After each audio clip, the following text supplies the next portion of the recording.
नमस्कार। आप सुन रहे हैं द बॉलीवुड रेडियो और मैं हूं आपके साथ आकाश।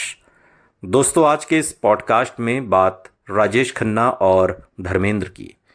कुछ फिल्मों की बात करेंगे जिन्हें धर्मेंद्र को करना था लेकिन राजेश खन्ना ने की। वो फिल्में जो धर्मेंद्र की झोली में आनी थी लेकिन राजेश खन्ना की झोली में चली गई, और जो सुपरस्टारडम धर्मेंद्र को मिल सकता था वो राजेश खन्ना को मिल गया। धर्मेंद्र हर लिहाज से राजेश खन्ना के सीनियर थे। जब राजेश खन्ना हिंदी फिल्म इंडस्ट्री में आए, धर्मेंद्र उससे पहले एक स्थापित कलाकार थे, हीमैन थे बॉलीवुड के, और उनके नाम कई सुपर डुपर हिट फिल्में दर्ज थीं। और राजेश खन्ना के जो करियर का सुपरस्टारडम जिसे कहा जाता है, साल 1969 से लेकर 73 तक का जो दौर है, उस दौर में भी धर्मेंद्र राजेश खन्ना को लगातार चुनौती दे रहे थे। लेकिन बात उन फिल्मों की जो धर्मेंद्र को करनी चाहिए थी या धर्मेंद्र को मिलती, लेकिन वो राजेश खन्ना की झोली में आ गई। दुश्मन उनमें से एक फिल्म है, और राजेश खन्ना के जब फिल्मोग्राफी की बात होती है तो उनकी सुपरहिट फिल्म दुश्मन का जिक्र जरूर होता है। ये फिल्म 7 जनवरी साल 1972 को रिलीज हुई और ये फिल्म कई वजहों से दर्शकों के लिए काफ़ी खास थी।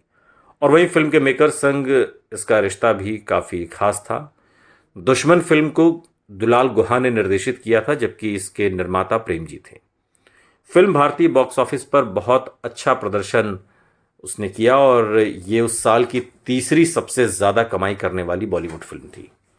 फिल्म की सफलता का अंदाज़ा आप इस बात से लगा सकते हैं कि इसे 4 अन्य भाषाओं में अलग अलग नाम से बनाया गया।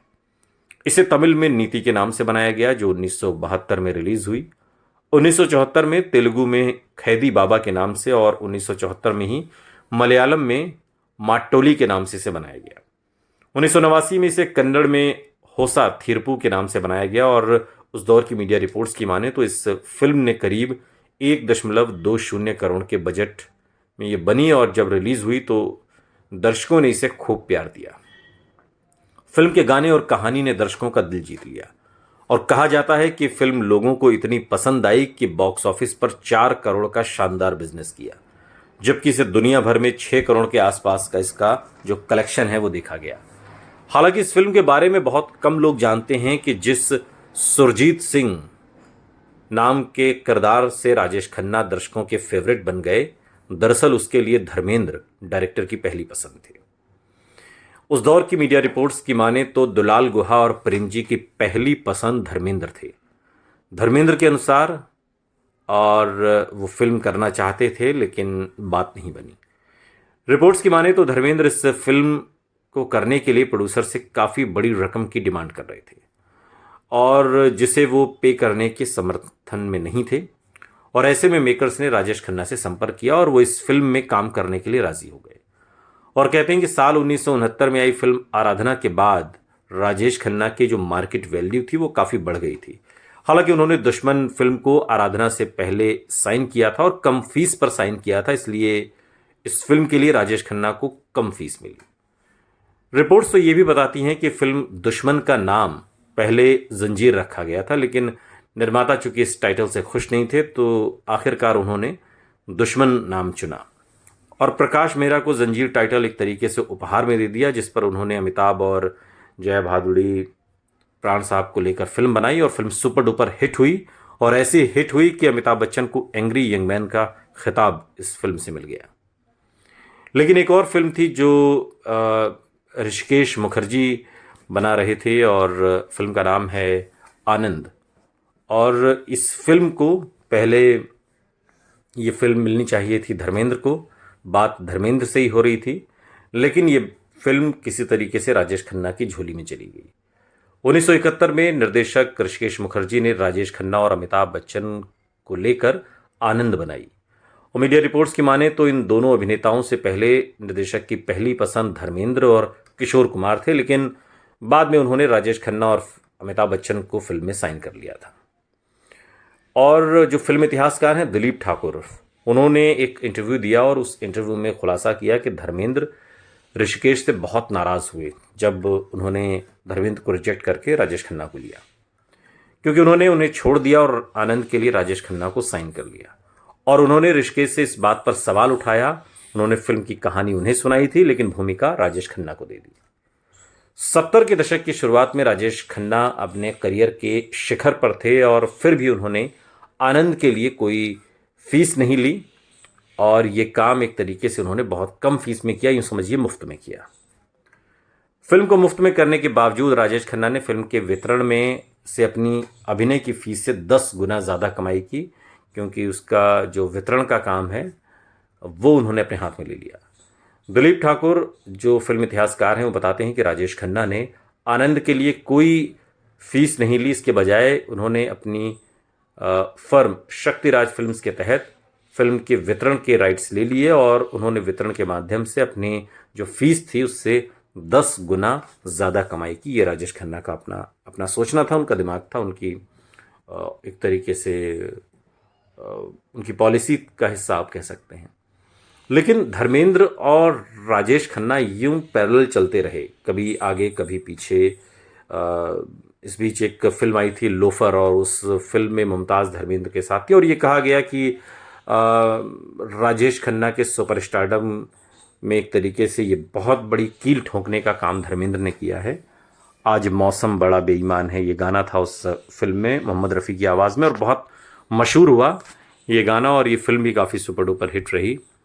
और इस तरीके से धर्मेंद्र लगातार पैरेलल चलते रहे, कभी आगे कभी पीछे। लेकिन एक फिल्म आई साल 1984 में, जिसमें राजेश खन्ना और धर्मेंद्र दोनों साथ थे, और ये अपने आप में एक अजूबा था। जो सालों से पैरेलल चल रहे थे, लेकिन इस फिल्म में दोनों साथ थे। और इस फिल्म से जुड़ा एक किस्सा बड़ा मशहूर है, और ये 1984 की सबसे ज़्यादा कमाई करने वाली फिल्म भी थी, जिसमें धर्मेंद्र बॉलीवुड के पहले सुपरस्टार राजेश खन्ना के साथ आखिरी बार नजर आए। धर्मेंद्र शूटिंग के दौरान राजेश खन्ना की एक बुरी आदत से बहुत परेशान हो गए थे, और उनका गुस्सा 7वें आसमान पर पहुंच गया।